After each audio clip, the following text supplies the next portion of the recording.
Now, I'm going to admit that this is kind of a filler video as I work on the bigger projects.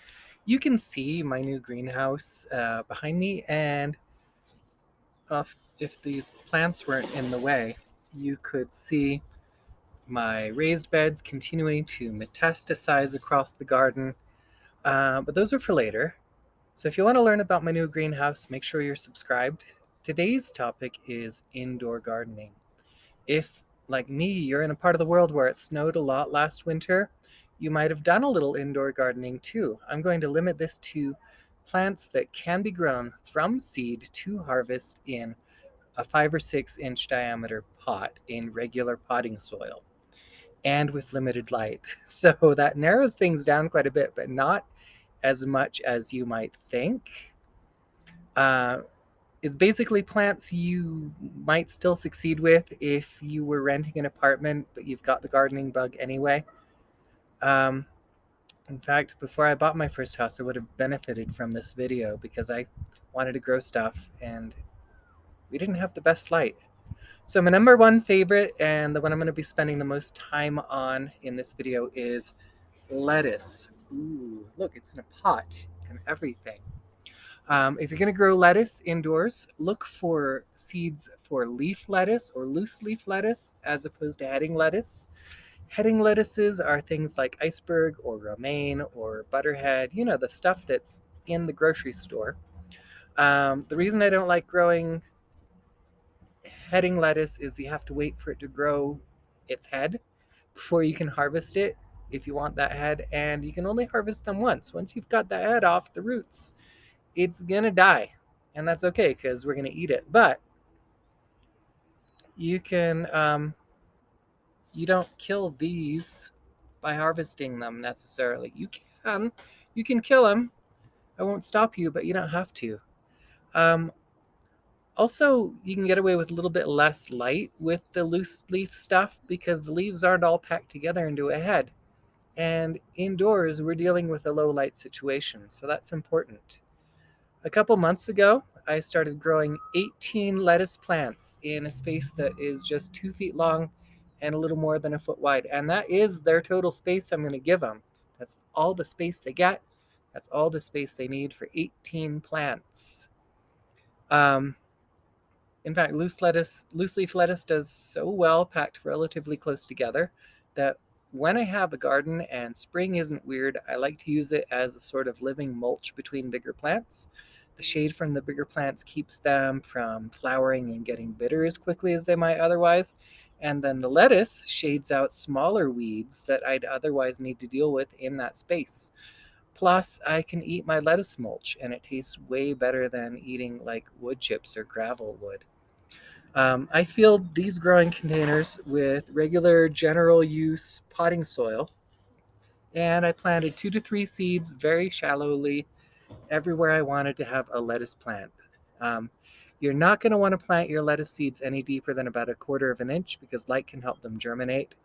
And you also want to avoid using a heat mat while you're germinating your lettuce. I know you like to germinate things indoors and you're like, all right, everything goes on the heat mat. No, lettuce should stay cool. It's a cool weather crop. Um, I just eyeballed the spacing on these, but it worked out to about 3 to 5 inches between the plants. And you want to keep the surface of your soil moist until your seeds begin to germinate. After that, of course, the roots are going to probe downward and find water deeper down, but the seeds can't do that. Keep your surface moist. After I get my first true leaves, that's when I thin to my 2 best looking plants per spot, and I let those keep growing. I wait until my leaves get a few inches long before I thin them to 1 plant per spot. And that way, if something goes wrong, I'm less likely to have lost all my plants. I plant I planted these lettuce 3 to a pot because they are elongated planters. So I've got lots of space in there. Look, they're different looking. Um, but if you're growing individually in round pots, you're gonna go about 4 to 5 inches pot per plant. And as your lettuce grows, you're gonna want to keep the soil from ever drying out completely. However, how often you water is going to vary based on your plant's location and the size of the pot relative to the plant, and also how much you water each time. There's no real right or wrong answer as far as how often to water your plants, as long as you develop a system that works for you and keeps your lettuce from wilting. Once my lettuce reaches a certain size, about this size actually, I will start harvesting, and I use a cut and come again method for harvesting my lettuce. And what that entails is I just go in and I pull off, like this, my outer leaves.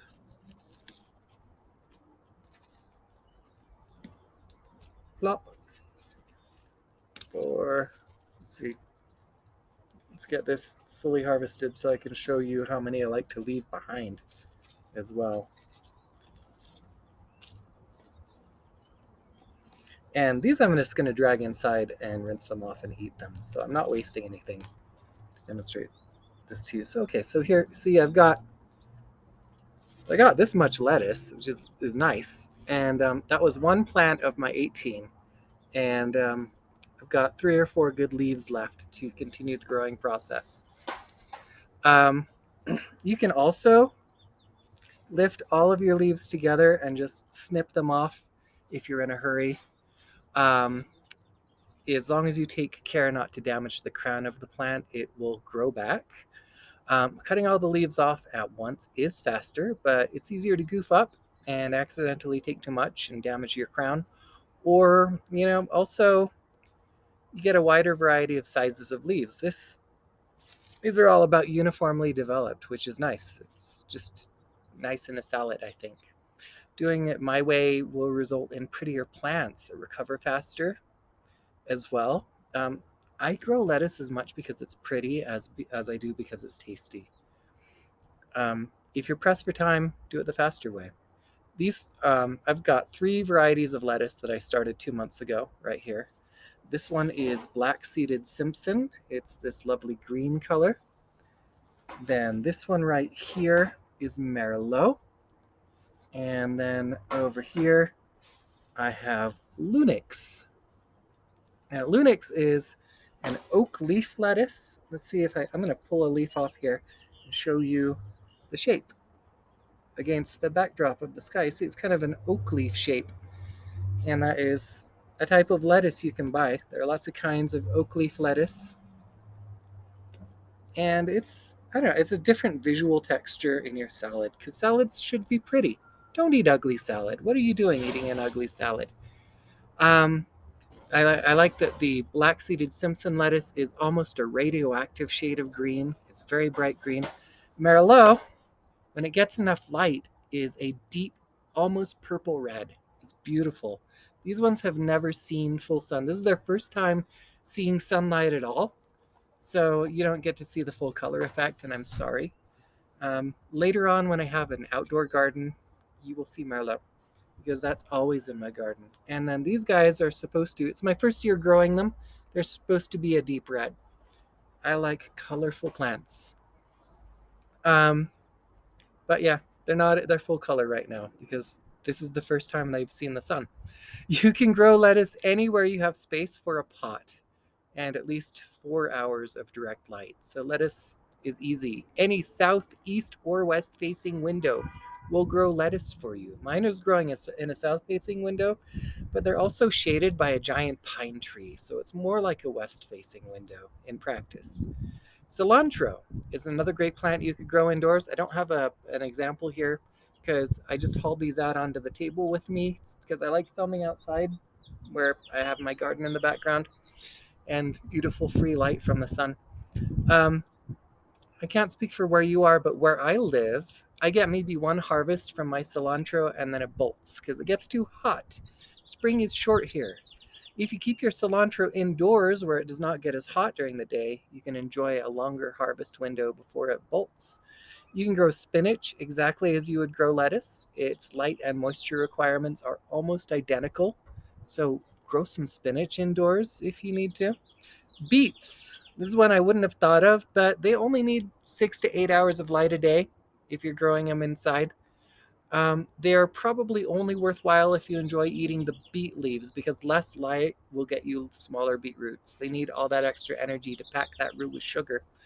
Um, and you also only get one beetroot per pot. So it's kind of taking up a lot of indoor real estate. It could be a fun project if you're looking for something a little bit unusual to grow indoors. Beet seeds are actually a compound capsule that contains several seeds. So more than one plant is going to come up whenever you plant that seed, scare quotes. Um, if they're not shading each other, you may be able to grow up to 3 of the beets to adulthood together in a pot without thinning them. Growing beets closer together will get you leafier growth and smaller beet roots, but the reduction in beetroot size is probably not linear. So you will probably get a more massive 3 beets than you would have gotten that 1 beet, if that makes sense. Carrots are kind of pushing the boundaries in terms of growing them indoors, but you'll have an easier time getting a straight carrot in potting soil than in a regular garden plot. And if you get at least 6 hours of light a day, you couldn't give them a try. They would prefer more light, and they will need 8 hours per day to thrive. And I'd go ahead and plant 3 carrots in a 6-inch pot and see how it goes. But you can go with fewer if you want. Thyme is a perennial plant you could grow readily from seed, and really it needs as much light as it can get growing indoors. And it might not succeed, or it could grow leggy and pale in anything but a south-facing window, but it's something you could try if you want to. Chives are another perennial herb you can try growing indoors. They do tolerate light shade, but they're another plant that will do best in a south-facing window. And this hasn't been an exhaustive list either. I'm just saying I grew these in my house before I had built my garden. You can grow food in your house for fun, and you don't need to buy. All over Facebook, I'm seeing these ads for like really expensive grow your food indoors kits.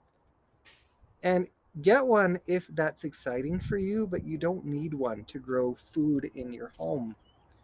It's just going to grow for you in a pot in a window.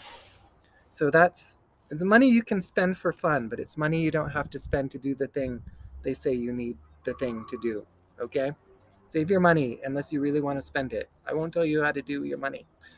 Um, Vegetables are not the only garden plants that you can grow indoors, and perhaps even over the winter.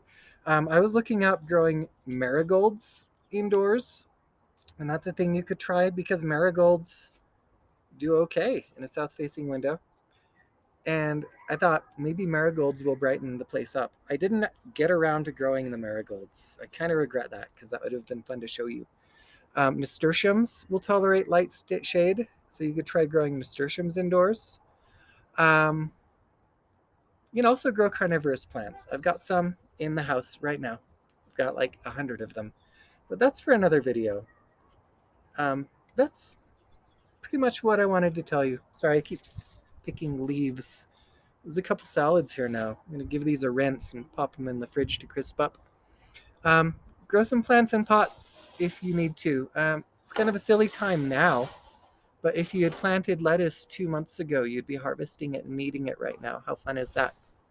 Hey, I hope you enjoy your gardening wherever you do it. And thanks for sticking around to the end of the video. Remember, subscribe, like my video if you like my video, dislike my video if you dislike my video. It's all interaction and drives the algorithm, and the algorithm is stupid. We should game the system. Also, leave questions and comments in the comments. Hope you have a great time in your garden.